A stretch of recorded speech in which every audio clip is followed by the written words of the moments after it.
him back in 3 days. So the lady says, okay. So she took the son away and brought him back 3 days later. And when she brings him back, Gandhi just says, boy, stop eating candy. And the mother's like, she's expecting something special. And she says, why did you tell me to bring him back 3 days later? He says, because 3 days ago, I was eating candy. Right? So what I'm saying to you is I have a 6-year-old son. Everything that I'm going to say, I'm trying to put in practice myself. What I like to say is that we have to become very intentional with the mission in our children. Very, very intentional. There's a hadith that says, Ibn Mas'ud, he was with the Prophet, praise and peace be upon him, and Abu Bakr and Umar. And the Prophet got up all of a sudden, and he ran away. And he was gone for a while. And Ibn Mas'ud went to go look for him, Ibn Mas'ud went to go look for him. And he found the Prophet in a garden, and the Prophet told him to go out to the people and tell them, whoever says, La ilaha illallah, Muhammadan Rasulullah, they will be given paradise. So Ibn Mas'ud says, okay. So the Prophet gives him his sandals. And this is the proof to the people, the person that he engages with. This is the proof to the people that the Prophet has said this. So Ibn Mas'ud, he goes out, and every person he finds, he says, I think Ibn Umar was the first person that he found. And he walks up to Umar, and he says, Umar, whoever says, La ilaha illallah, Muhammadan Rasulullah, they will be granted paradise. And Umar punches him. So he blew back. And he's like, you can just imagine, oh, what are you doing? Why'd you do that to me? And he's just ecstatic and just emotional. So he runs away and finds the Prophet. He says, Umar, he asked him, he says, who told you that? And he said, the Prophet has told me that. So Umar goes and marches to find the Prophet. And Umar walks up on the Prophet and says, did you tell him to say to the people, whoever says, La ilaha illallah Muhammadan Rasulullah, they will gain the paradise? And Umar says, the Prophet says, yes, I did. And Umar says to him, don't do that.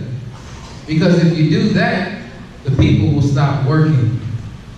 The people will stop working. So we have the religion. We have the guidance from God. We have the Quran. We have the Prophet, the Sunnah, the Prophet, the Uswa, Muhammad sallallahu alayhi wa sallam, and we have the commentary of Imam Muhammad. But there's still work to be done. There's still strategy to be had. And we have to become very intentional, because these companies, for example, Amazon, Facebook, what they do is they establish their factories, or they establish their centers right next to some of the greatest universities. So if you look at Silicon Valley, you look at Cali, right? They're next to Stanford, right? UC Berkeley, they have easy access to import the greatest minds and greatest talent into their camp so that they can cultivate and use that talent. We have to be doing the same thing. We have to be looking at the best of our minds and saying, New Africa is going to need medicine. New Africa is going to need doctors. New Africa is going to need computer sciences. So we say, look, Rahman, why don't you go and be an engineer? Khadija, why don't you go be a medical doctor?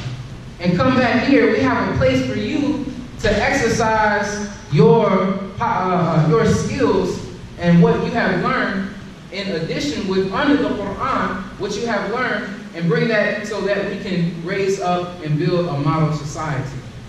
We have to become very, very intentional in this way. So, before I open it up for us to have discussion, I'd like to just share sort of what's happening currently with me. So, I started in college as a computer science major. And, you know, I went through the whole entire, you know, different coursework and the professors, you know, challenging God and the existence of God and all that kind of thing. But I was in Imam Wazir Ali's class, learning Quranic, Arabic, etc. I studied with Imam Ahmed, and I went after the study of the Quran very aggressively. So I mean, I'm like, I would put my family to sleep, and I would wake up in the middle of the night, and I'm studying Arabic for hours. I would do it every night. Because my goal was to be able to read the Quran in Arabic, and also to be able to read the classical books as well. So read the Seerah of the Prophet that was written by the classical scholars. So I went in pursuit of that very diligently. And once I could read the Quran with a decent understanding of it, I started to read and I started to realize that Islam was much bigger than I had saw it. I had only saw it within the four walls of the Masjid and the grass that was outside in the parking lot of the Masjid. But reading the Quran in Arabic, I started to see that our community was connected to the entire universe. And what I mean by that, I'm not being flowery. What I mean by that is that if we want to have a world-class community where we're building our own homes, engineering our roads, doing our own agriculture, that means that we need scholars, not only of Arabic, but scholars of agriculture. We need scholars of computer science. We need data scientists. Listen, I sit with people, I do this is real. I sit with people who, we've designed apps, and what the apps do, like if I say, hey Siri, she just comes on, and she can hear it.